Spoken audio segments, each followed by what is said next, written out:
Seja bem-vindo a mais um Ensino Fiel. No episódio de hoje, teremos uma pregação profunda e impactante com Hernandes Dias Lopes na Conferência Fiel Mulheres de 2019. O tema desta conferência foi Acima de Todos os Deuses, onde falamos sobre a supremacia do nosso Deus ante a toda e qualquer proposta de divindade que venha a surgir. Para falar sobre este tema, o reverendo Hernandes Dias Lopes faz uma exposição de Marcos capítulo 14, versículos de 1 a 9, sobre o relato de Maria, irmã de Marta e Lázaro, que ungiu os pés de Jesus dias antes de sua morte. Podemos tirar lições preciosas sobre idolatria nesta narrativa, onde Hernandes nos ensina a, assim como Maria, dedicarmos tudo e o melhor para Jesus Cristo. Pedimos que avalie ou curta este episódio na plataforma onde estiver nos acompanhando. Isso nos ajuda a aprimorar os conteúdos e também a alcançar mais pessoas. Ensino Fiel, episódio 21, lições sobre idolatria em Marcos 14, de 1 a 9, com Hernandes Dias Lopes, na Conferência Fiel Mulheres 2019. Irmãos, é um privilégio poder, nesta noite tão bonita, tão florida, tão perfumada, repartir com vocês a palavra de Deus. O texto que eu vou ler está em Marcos capítulo 14, verso de 1 a 9. Eu peço que vocês abram comigo a Bíblia para acompanharem essa leitura. Terminada a leitura, não feche a sua Bíblia, por favor. Eu preciso que você acompanhe comigo a exposição desse texto. Marcos, capítulo 14, de 1 a 9. O texto diz assim: Dali a 2 dias era Páscoa e a festa dos pães asmos. E os principais sacerdotes e os escribas procuravam como prenderiam Jesus à traição e o matariam, pois diziam, não durante a festa, para que não haja tumulto entre o povo. Estando Jesus em Betânia, reclinado à mesa em casa de Simão, o leproso, veio uma mulher trazendo um vaso de alabastro, com preciosíssimo perfume de nardo puro, e quebrando o alabastro, derramou o bálsamo sobre a cabeça de Jesus. Indignaram-se alguns entre si e diziam, para que esse desperdício de bálsamo? Porque esse perfume poderia ser vendido por mais de 300 denários e dar-se aos pobres. E murmuravam contra ela. Mas Jesus disse, deixai-a, por que a molestais? Ela praticou boa ação para comigo. Porque os pobres sempre os tendes convosco, e quando quiserdes podeis fazer-lhes bem, mas a mim nem sempre me tendes. Ela fez o que pôde. Antecipou-se a ungir-me para a sepultura. Em verdade vos digo, onde for pregado em todo o mundo o Evangelho, será também contado o que ela fez para a memória sua. Amém. O contexto desta passagem está meridianamente claro. Trata-se de 2 dias antes da Páscoa. E a Páscoa era a maior festa de Israel. Registrava o momento histórico da saída do Egito, depois de uma amarga e longa escravidão. A Páscoa era a alegria dos judeus e o terror dos romanos. Isso porque na Páscoa a população de Jerusalém quintuplicava e os romanos tinham medo de rebelião. Tanto é fato que nesse período da Páscoa, toda a estrutura do governo de Pôncio Pilatos se transferia de Cesareia para Jerusalém. Até mesmo Herodes, tetrarca da Galileia, mudava sua residência oficial para Jerusalém. E diz a Bíblia que 2 dias antes da festa, os principais sacerdotes e os escribas mancomunavam, urdiam, conspiravam nos bastidores do poder eclesiástico em como prender Jesus à traição para matá-lo depois da festa. Mas o que é curioso é que Mateus, capítulo 26, registrando este mesmo episódio, diz que foi Jesus quem disse para os seus discípulos, 2 dias antes da Páscoa, que ele seria traído, que ele seria entregue nas mãos das autoridades para ser crucificado, para ser morto. Em outras palavras, quando os homens pensam que eles estão no controle, eles estão apenas cumprindo uma agenda que Deus já estabeleceu. Quem está no controle e tem as rédeas da história em suas mãos, não é o homem, é Deus. É curioso que, enquanto as autoridades maiores de Israel urdem, conspiram para matarem Jesus, bem próximo dali, na aldeia de Betânia, uma família prepara uma festa para Jesus. Jesus desperta esses sentimentos tão adversos, amado por uns, odiado por outros, adorado por uns, rechaçado por outros. Mas o curioso é que esta festa em Betânia acontece na casa de um homem chamado Simão, o leproso. Quem é esse Simão? Não sabemos. Se é o pai de Marta, Maria e Lázaro? Se é o marido de Marta? Se é um amigo da família? Não sabemos. O que sabemos é que Marta está servindo nesse jantar, que Lázaro, recém-ressuscitado, está à mesa com Jesus. Mas nos chama a atenção o fato de ele ser chamado de Simão, e vem logo um epíteto, um adjetivo, o leproso. A pergunta é: esse homem ainda era leproso? E a resposta óbvia é: claro que não. Se o fosse, não poderia receber ninguém em sua casa, nem mesmo estar em casa. Mas se ele não era mais leproso, por que o evangelista registra assim, Simão o leproso, e não Simão o ex-leproso? Para alertar-nos de um perigo existente ainda hoje, o perigo de rotular as pessoas, o perigo de carimbar gente, o perigo de impor uma tatuagem existencial na alma de alguém, porque rótulos ficam, mesmo quando eles não são mais oportunos. Quem estava doente foi curado, quem estava cativo foi liberto, mas o rótulo fica. Por isso, não rotule pessoas.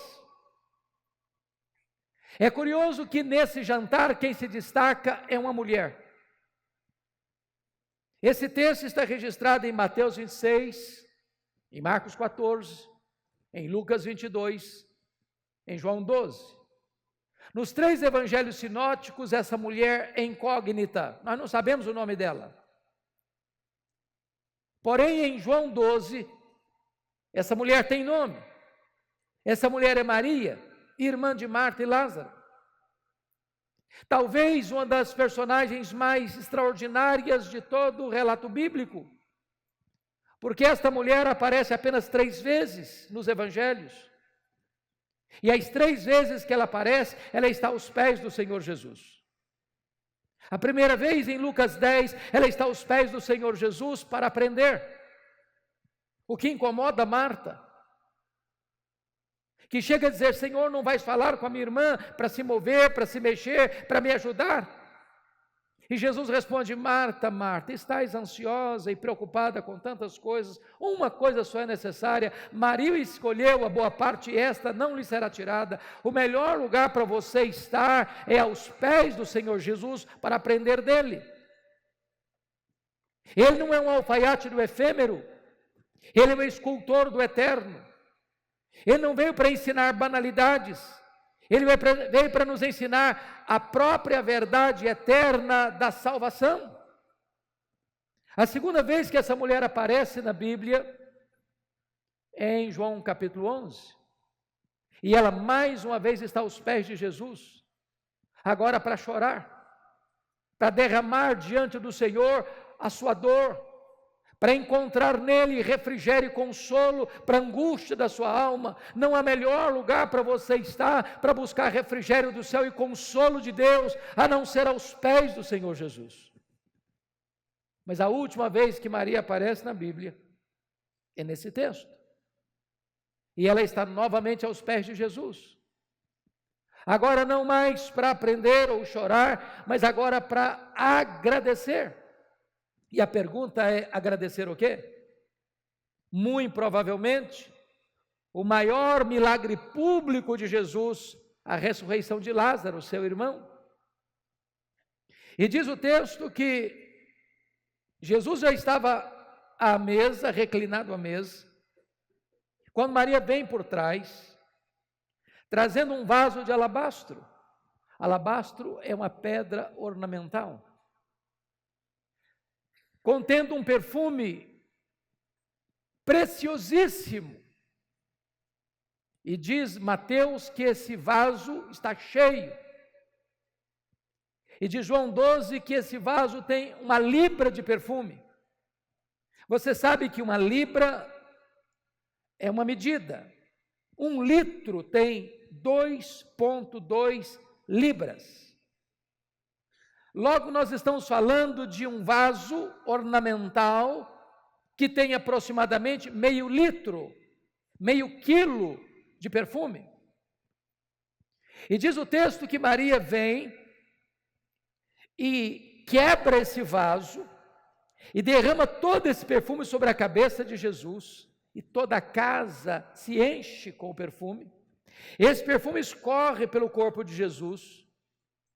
Ela solta os seus cabelos e enxuga os pés de Jesus com os seus cabelos.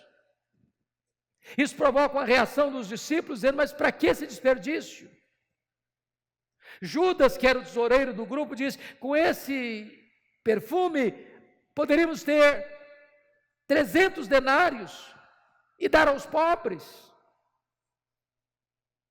E diz a Bíblia que desta maneira eles agridem essa mulher,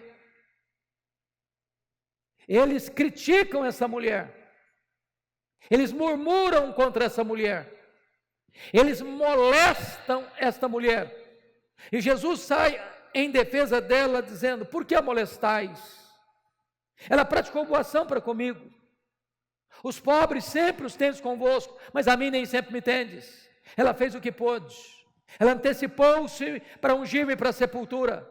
E em verdade vos digo, em todo mundo onde for pregado o Evangelho, será contado o que ela fez para a memória sua. Eu gostaria, portanto, à luz desta passagem, partilhar com vocês 8 atitudes de Maria, que nos mostram que Deus é o Deus Supremo, que no coração dela não tem outros ídolos, mas que o Senhor Jesus é a própria razão suprema da sua vida. Se você tem papel e caneta, sugiro você anotar. Isso porque já aprendi que o papel mais amarelo e a tinta mais fraca é mais fiel do que a memória mais prodigiosa. Então vamos observar esses 8 princípios que Maria nos ensina. Com a Bíblia aberta comigo, vejamos. Primeiro, olha o versículo 8, a parte B, está escrito assim: ela fez o que pôde. Você pode repetir essa frase comigo? Ela fez o que pôde. Sempre que leio isso, eu pergunto ao meu coração: eu estou fazendo para Jesus tudo o que eu posso? Porque às vezes nós fazemos, mas não fazemos de todo o coração. Às vezes fazemos relaxadamente. Às vezes fazemos com a motivação errada. Às vezes não fazemos de forma íntegra. Maria fez o que pôde. Você tem feito o que você pode para Jesus? Ele é o primeiro, Ele é o único. Ele tem um espaço absoluto no seu coração, na sua mente, na sua agenda, na sua casa. Ele é o centro da sua vida. Eu gosto muito da história da igreja.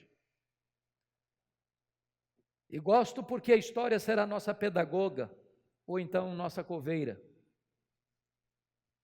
E me traz à mente agora o que aconteceu no dia 23 de setembro de 1723, às 11 horas da manhã, na Alemanha, quando um homem chamado Ludwig van Zinzendorf começa uma reunião de oração que durou 100 anos. E esse movimento foi um dos momentos mais importantes de reavivamento, de despertamento missionário na história da igreja. É o movimento conhecido como o movimento dos morávios. E na Alemanha, os morávios, mesmo sendo pobres na época, cada 19 moravianos sustentavam um missionário fora da Alemanha. Alguns deles, não tendo dinheiro para enviar para a obra missionária, vendiam-se como escravos, para comprar passagem de ida, para investir o resto dos seus dias para levar a esperança do Evangelho aos povos mais distantes do mundo. Quando eu olho um exemplo desse, eu pergunto ao meu coração: eu estou fazendo o que eu posso? Pois Maria fez o que pôde. Segunda coisa que eu aprendo com Maria é que ela fez o seu melhor. Confira comigo o versículo 3. Ela está trazendo um perfume que os evangelhos chamam de preciosíssimo. Esse perfume foi feito de uma essência chamada nardo. E os evangelistas têm o cuidado de dizer que esta essência não era híbrida, misturada, mas nardo puro. Essa essência não se encontrava em Israel. Era caríssima e era raríssima. Só era encontrado na época nas cordilheiras do Himalaia, de um arbusto seco que era moído e transportado em lombos de camelos. Agora eu pergunto a você, se você tem um perfume caro, e eu acho que vocês têm, como é que vocês usam? Com muito cuidado, não? Só um pouquinho, em ocasiões especiais. Agora notem Maria, ela vem trazendo esse perfume, que tem aproximadamente meio litro, meio quilo, que foi avaliada em mais de 300 denários. Um denário era o salário de um trabalhador durante o dia todo. Portanto, estamos falando que cada grama desse perfume valia um dia de serviço. Cada gota desse perfume correspondia a um dia de trabalho. As economias de um ano. E ela não abre esse perfume. Ela não abre esse frasco. Ela quebra o vaso. Por que ela quebra o vaso? Porque ela está dizendo o seguinte: eu não quero que sobre nenhuma gota. Tudo que eu tenho, o melhor que eu tenho, vai estar a serviço de Jesus. Ela faz o seu melhor. A pergunta é: você tem feito o seu melhor para Jesus?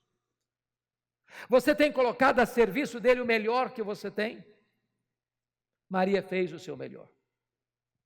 Mas em terceiro lugar, à luz do versículo 3, Maria fez sacrificialmente.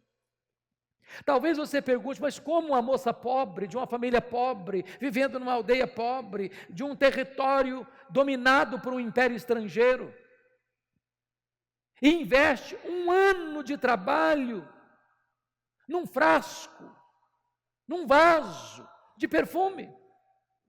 Esse perfume não se encontrava em nenhuma perfumaria da época.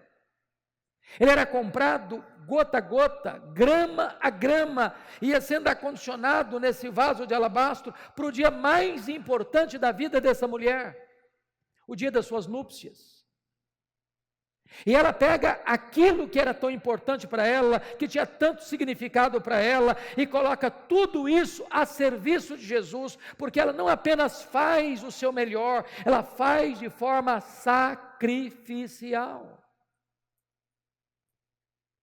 Eu pergunto a você nesta noite: o que é que você tem feito para Jesus que poderia receber o selo de sacrificial? Tem horas que imagino que as pessoas que não conhecem a Deus como você e eu conhecemos, têm até mais zelo em servir aos seus deuses do que nós em servir ao Deus Supremo. Eu explico. Há 3 anos eu estava pregando na cidade de Porto, em Portugal, e fui visitar uma pequena cidade chamada Águeda, perto de Coimbra. E na medida que viajávamos, eu vi caravanas e caravanas a pé, andando pelo asfalto. E eu perguntei, o que essas pessoas estão fazendo? Me responderam, elas estão indo a Fátima, pagar promessas. E eu perguntei, mas a que distância elas estão caminhando a pé? Me responderam, a mais de 400 quilômetros. E na hora me veio ao coração, quantos de nós, tendo a igreja na cidade onde moramos, às vezes no bairro onde moramos, às vezes na rua onde moramos, tendo carro, tendo ônibus, tendo táxi, tendo Uber, tendo todo o transporte suficiente para nos locomovermos, nos recolhemos de forma covarde, negligente, porque está frio, ou porque está calor demais, ou porque está chovendo, ou porque tem uma outra agenda mais importante. Pois Maria está nos ensinando que nós devemos servir ao Deus que é acima de todos os outros deuses, oferecendo a Ele o que podemos, o nosso melhor e de forma sacrificial. 4º lugar, Maria fez, apesar das críticas. Confira comigo os versos 4 a 6, que Maria enfrenta 3 críticas. E eu sou pastor há 36 anos e nunca vi alguém fazendo algo relevante para o reino de Deus sem enfrentar críticas. Quem tem medo de críticas não serve a Deus. Quem tem medo de críticas está mais interessado no aplauso dos homens do que na aprovação dos céus. Notem comigo que a primeira coisa que ela enfrenta, está no versículo 4, indignaram-se alguns entre si, diziam, para que esse desperdício de bálsamo? Indignação é raiva. Mas quem está indignado com Maria? Quem são esses alguns aqui? São os discípulos. São os líderes da igreja. São aqueles que deviam estar alegre com ela ou imitando o exemplo dela, estão indignados contra ela. Mas notem, eles não estão indignados com o que ela está fazendo. Eles estão indignados para quem ela está fazendo. Se fosse para os pobres, tudo bem, mas para Jesus, não, aí é um exagero, aí é um desperdício. E se indignaram contra ela. Mas notem em segundo lugar, no versículo 5, que está escrito, porque este perfume poderia ser vendido por mais de 300 denários e dar-se aos pobres. E murmuravam contra ela.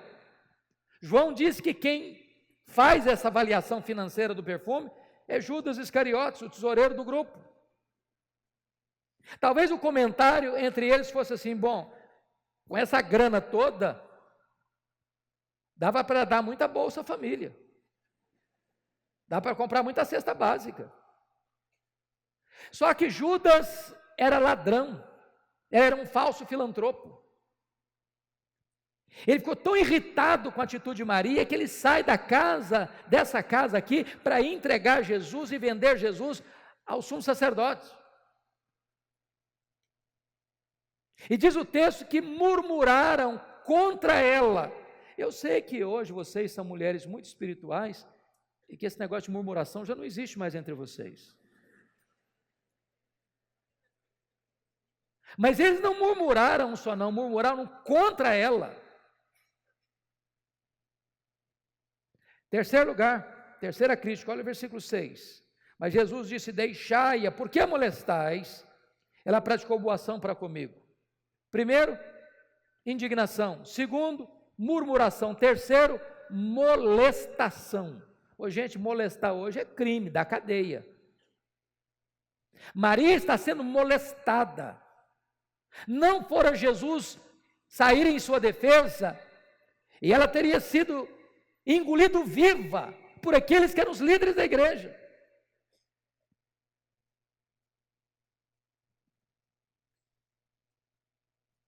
Você tem trabalhado para Jesus? As pessoas têm criticado você? Porque tem crente hipersensível, sabe? Crente cristal. Qualquer coisinha se melindra. Bom, eu estava querendo fazer isso e aquilo na igreja, mas também estão me criticando, não faço mais nada. Preste bem atenção nisso. Maria fez, apesar das críticas. As pessoas estão criticando você?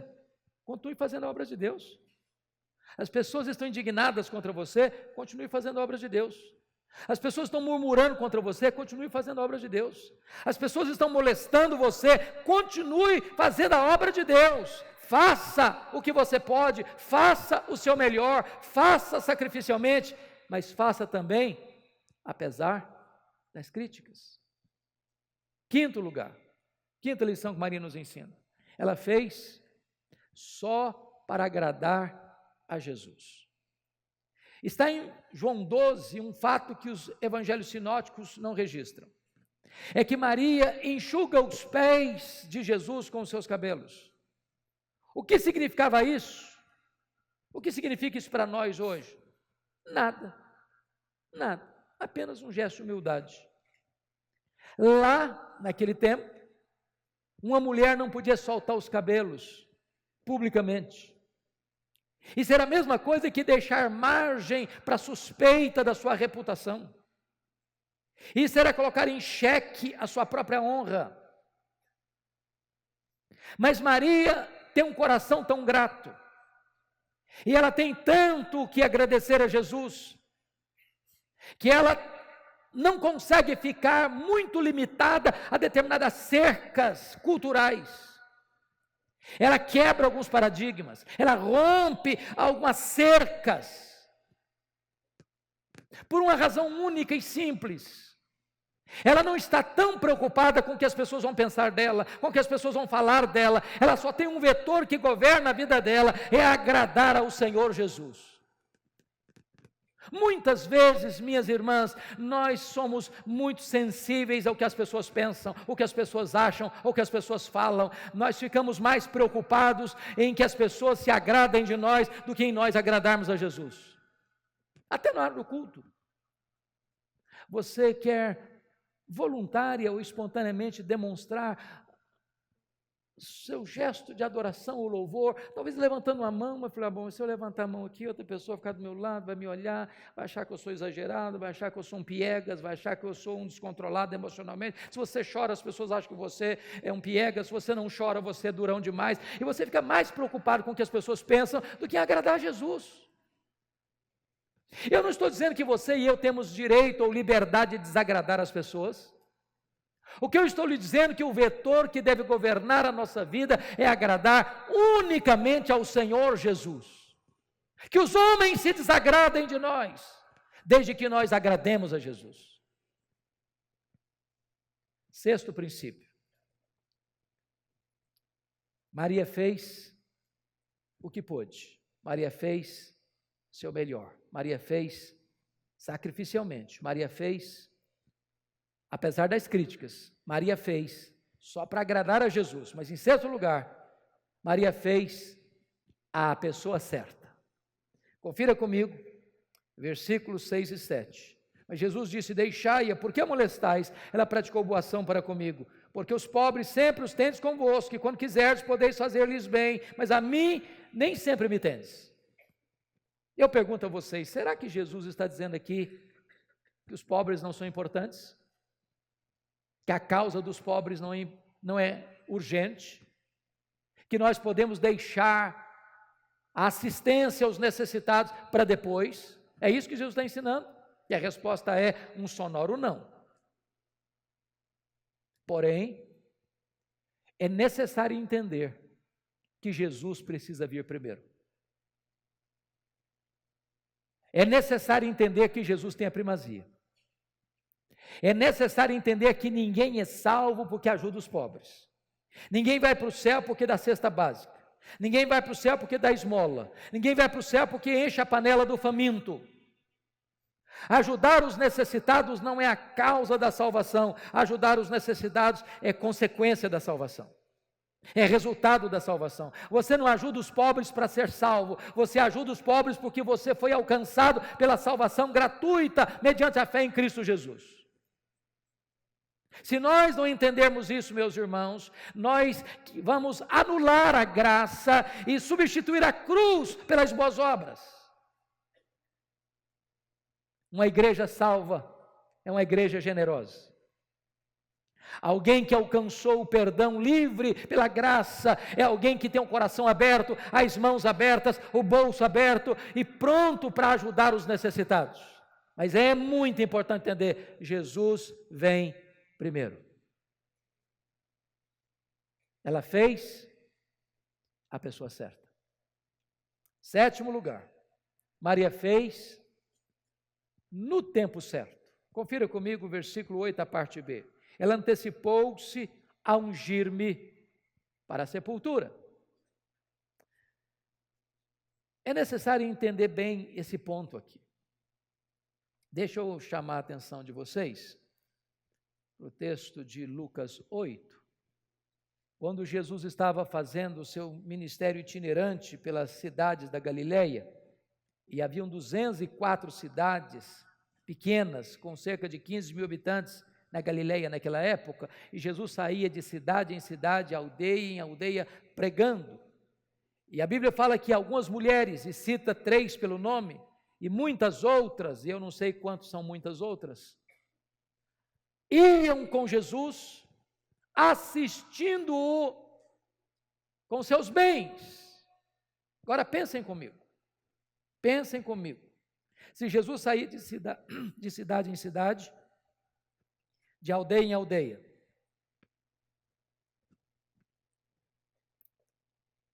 tinham 204 cidades.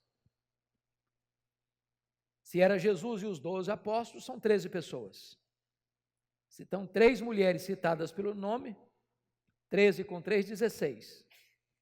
Mas muitas outras, eu não sei quantas são muitas outras. Talvez 30, 40, não sei. Mas vamos imaginar um grupo de 40 pessoas. Naquela época não tinha hotel. Naquela época não tinha restaurante, como temos hoje. A logística disso, para dormir, para comer, para vestir. Essas mulheres iam bancando o ministério de Jesus. As mulheres sempre foram mais ativas e mais generosas. E elas estão lá servindo a Jesus e assistindo a Jesus com seus bens. E é nessas viagens que Jesus deixa claro que ele precisa ir para Jerusalém para ser crucificado, para ressuscitar ao 3º dia. E quando Jesus vai para Jerusalém, essas mulheres, não outras, essas mulheres sobem com Jesus. Quando Jesus foi crucificado, somente João está lá. Todos os outros apóstolos fugiram, essas mulheres estão lá. Quando Jesus foi sepultado, não consta nem que João estivesse no sepultamento, mas essas mulheres, diz Lucas, viram onde e como Jesus foi sepultado. Quando chegou o sábado, final do sábado, que era 6 horas da tarde do sábado, elas correram no mercado para comprar especiarias, para vir embalsamar o corpo de Jesus. Mas por quê? Raciocine comigo. Que horas Jesus morreu na sexta-feira? 3 horas da tarde. Que horas ele foi sepultado?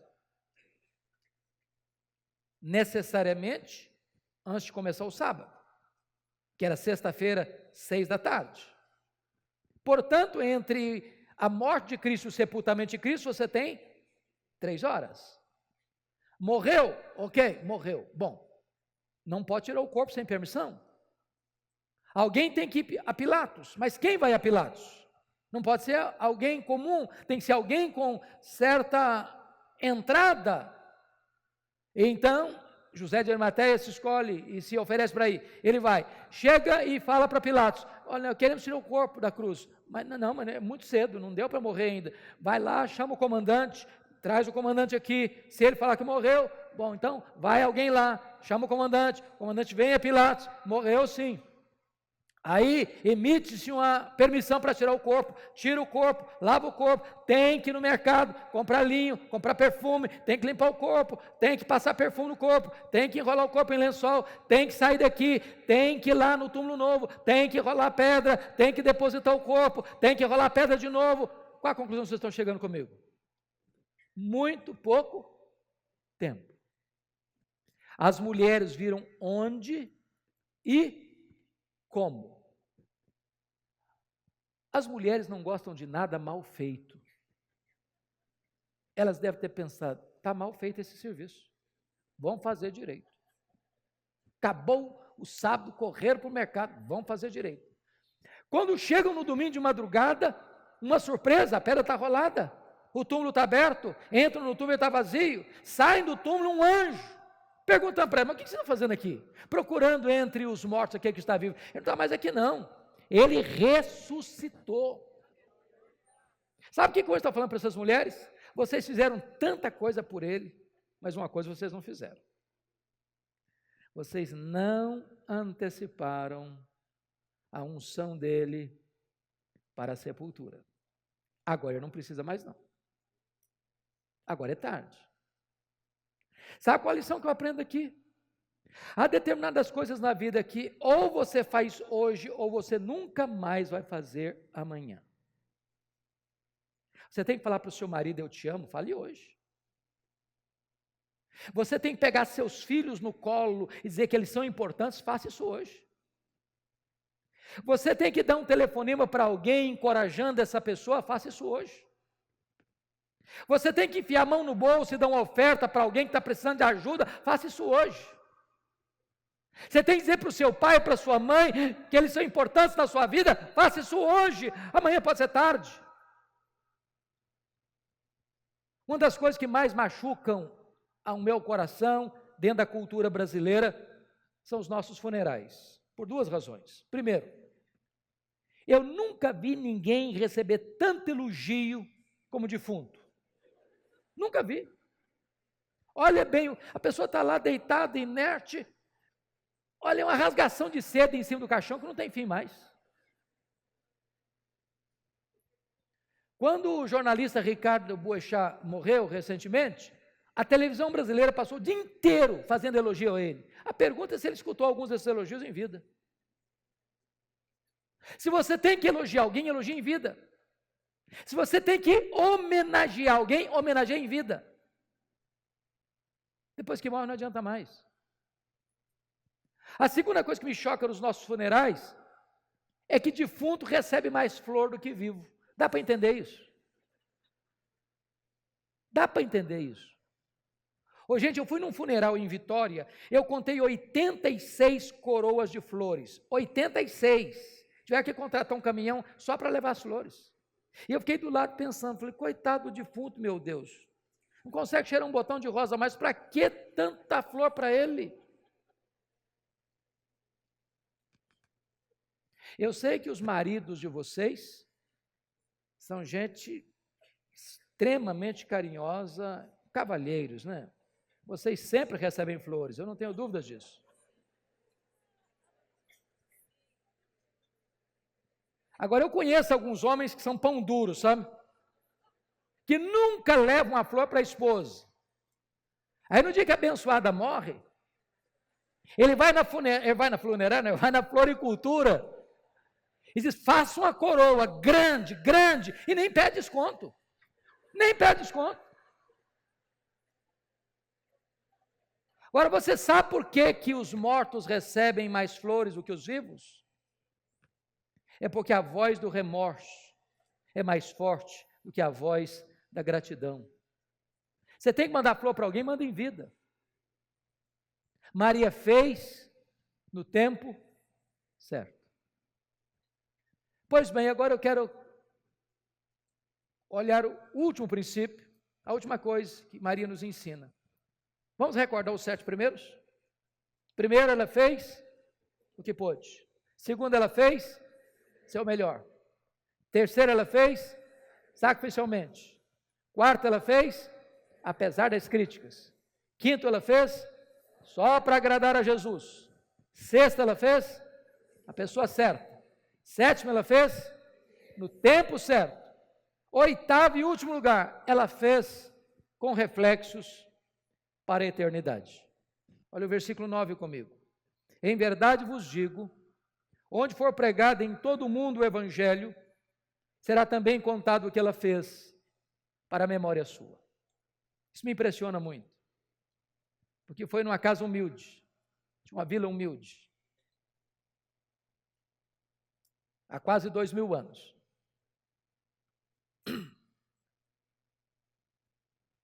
Que esta mulher praticou esse ato. E o que ela fez tem sido contado desde dos eirados da história, trombeteado nos ouvidos do mundo. E a profecia de Jesus, feita naquela humilde casa, naquela noite talvez, está se cumprindo mais uma vez hoje, 29 de março de 2019, neste hotel, em Águas de Lindóia, São Paulo, Brasil. A grande pergunta é o que é que você e eu estamos fazendo que vai influenciar as futuras gerações.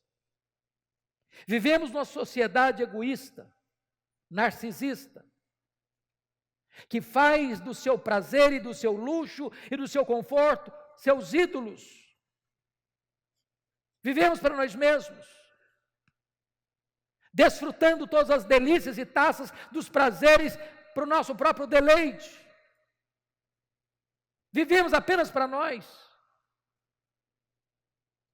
Maria está nos ensinando que é necessário fazer algo tão importante hoje, que isso vai reverberar nas futuras gerações.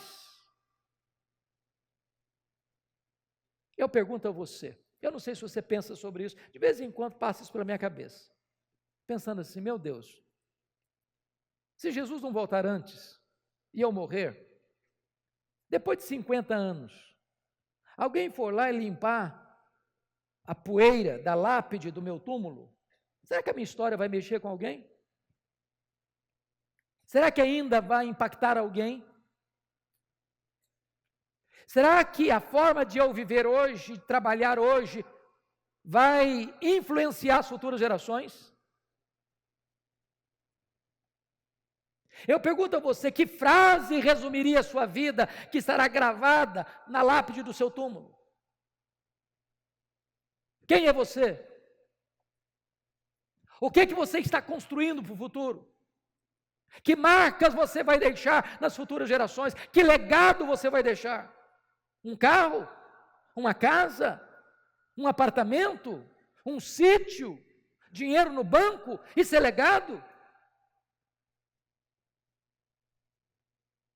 Eu gostaria de concluir minha fala trazendo à memória esclarecida de vocês 2 exemplos. Um tirado da Bíblia, outro da história da igreja. O tirado da Bíblia é a história de um grande rei de Judá, o rei Ezequias. Diz a Bíblia que ele começou a reinar com 25 anos, que ele reinou 29 anos, que ele morreu, portanto, com 54 anos. A Bíblia diz que este homem foi um homem piedoso. Nunca ninguém foi semelhante a ele, nem antes nem depois.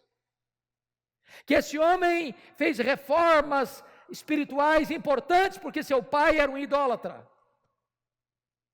E ele promoveu não só a reforma, mas experimentou um grande reavivamento.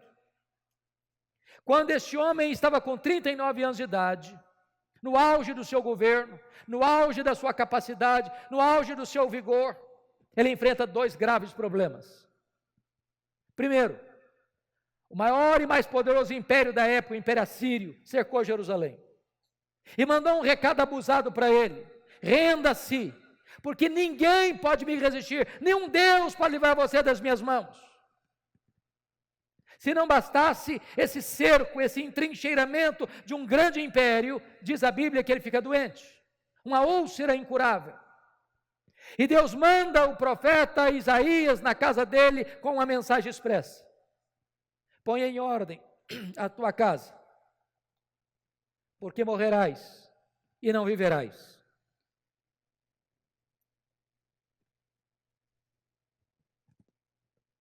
Todo o poder, todo o dinheiro, toda a fama de Ezequias não pôde trazer para ele esperança. Só restou para ele uma parede, para a parede ele se voltou e diz a Bíblia que chorou abundantemente, que ele orou fervorosamente e que Deus respondeu rapidamente. O profeta não tinha saído da cidade ainda, quando Deus vai lá e fala para Ezequias que eu ouvi a oração dele, que eu vi as lágrimas dele e que eu vou curá-lo e eu vou libertá-lo do poder da Síria e no terceiro dia ele vai estar na minha casa. Quando o profeta chegou, Ezequias perguntou, mas que evidências eu tenho de que Deus respondeu minha oração? E o profeta pergunta, o que você quer? Que a sombra do relógio de Acais adiante 10 graus ou retroceda 10 graus? O rei pensou, bom, já que Deus vai fazer um milagre, eu quero o maior. Eu sempre vejo relógio andando para frente, eu nunca vi relógio dando marcha ré. Então que retroceda 10 graus.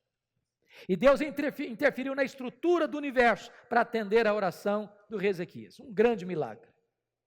Sabe o que aconteceu? Essa notícia reverberou não só em Judá, mas também para fora dos limites de Israel. Chegou lá na longínqua Babilônia. O rei da Babilônia nomeou uma comitiva diplomática para ir a Ezequias, trazer presentes para Ezequias, congratular-se com Ezequias. E quando Ezequias recebe essa comitiva internacional, ele abre o seu palácio, ele abre os seus tesouros e mostra quão grande ele é, quão poderoso ele é, quão rico ele é, quão influente ele é, e não deu uma palavra sequer de exaltação a Deus. Aquilo foi mal aos olhos do Senhor. Ele exaltou o seu coração. Aí Deus manda de volta o profeta Isaías à sua casa. Isaías chega e pergunta, e aí Ezequias, estou sabendo que você recebeu uma comitiva? Ah, recebi sim. E aí de onde era? Ah, muito distante, lá da Babilônia. E aí, o que aconteceu? Ah, eu abri meu tesouro, mostrei tudo que eu tenho, quão rico, quão poderoso, quão forte, quão grande eu sou. E aí Isaías diz, pois foi mal o que você fez. Então escute a palavra do Senhor agora. Essa Babilônia vai se tornar um grande império. E essa Babilônia virá de novo. E vai saquear Jerusalém, e tudo que você ajuntou, os outros ajuntaram, tudo isso aí vai ser pilhado, saqueado e levado embora. E tem mais, Ezequias, dos filhos que tu gerares, eles serão levados cativos. E tem mais, Ezequias, os teus filhos, o que gerares, vão ser castrados, eles não vão poder gerar. Você quer uma coisa pior que essa? Sabe o que o Ezequias disse para o profeta? Boa esta palavra que disseste. Bom, você não está entendendo o que eu estou falando. Eu estou falando que essa Babilônia virá, vai saquear Jerusalém, que os seus filhos vão ser escravos, que os seus filhos vão ser castrados. Você entendeu agora? O rei diz, boa essa palavra. Você está ficando louco, homem. Você perdeu o juízo. Mas ele justificou. Boa essa palavra, porque eu, Ezequias, terei paz nos meus dias. Sabe o que ele está dizendo? Quando isso acontecer, eu já empacotei. Quando isso acontecer, eu não estou mais aqui não. Eu só me importo comigo. Desculpem da expressão, ele está dizendo o seguinte, depois que eu morrer, que se danem as futuras gerações, eu não estou nem aí. Lamentável, profundamente lamentável. Meus irmãos e minhas irmãs, nós precisamos investir nas futuras gerações. A Europa hoje é um continente pós-cristão. Hoje você tem na América do Norte, Estados Unidos e Canadá, muitas igrejas chamadas de dead church, igrejas mortas. Hoje você tem no Brasil mega templos, mas não tem evangelho. Hoje você tem igrejas no Brasil que já bandearam para o liberalismo e assinaram o seu atestado de óbito. Hoje você tem igrejas ortodoxas no Brasil, mas estão áridas como um deserto, secas como um poste. Ortodoxia ossificada e morta, sem o poder e a unção do Espírito Santo de Deus. Muitos filhos de crentes desviados. Os desigrejados hoje crescem. Muita gente está na igreja, mas o coração está no mundo. Porque muitas vezes nós não estamos influenciando as futuras gerações. Mas eu vou lhes dar um segundo exemplo da história. Missionário inglês David Livingstone foi para a África, fazer a obra de Deus na África. E viveu lá, e trabalhou lá, adoeceu lá, morreu lá. Quando ele morreu, os ingleses foram buscar o corpo dele para sepultá-lo na Inglaterra. Os africanos disseram: vocês podem levar o corpo dele, mas o coração dele vocês não vão levar não.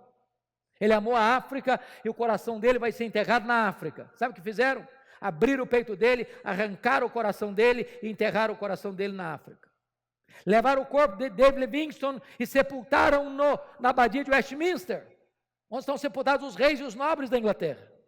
O túmulo mais visitado na abadia de Westminster não é o túmulo dos reis e dos nobres, mas o túmulo de David Livingstone. Quando você vai a Malawi, lá tem uma catedral de chão batida e tem uma placa de bronze com os seguintes dizeres: para a glória de Deus e em memória de David Livingstone. Quando você vai à abadia de Westminster, tem uma plaquinha lá com os seguintes dizeres: para a glória de Deus e em memória de David Livingstone. A grande pergunta que eu faço agora é esta: depois que nós partirmos, qual vai ser o impacto da nossa vida nas futuras gerações? Que Deus nos ajude a viver para a glória de Deus, a exaltar o único Deus vivo e verdadeiro, o Deus supremo, acima de todos os outros deuses. E para que as futuras gerações saibam que nós andamos com Deus, que nós servimos a Deus e que Ele foi sempre a razão da nossa vida. Que Deus nos ajude a imitar esta mulher que viveu aos pés de Jesus para aprender, para chorar e para agradecer, fazendo o que pôde, fazendo o seu melhor, fazendo sacrificialmente, fazendo apesar das críticas, fazendo só para agradar a Jesus, fazendo a pessoa certa, fazendo no tempo certo, fazendo com reflexos para a eternidade. A Ele a honra, a Ele a glória, a Ele o louvor agora e pelos séculos eternos. Amém. Obrigado por ter nos acompanhado em mais um episódio do Ensino Fiel. Não se esqueça de avaliar ou curtir este episódio e de compartilhar também com outros irmãos. Até a próxima, que Deus te abençoe.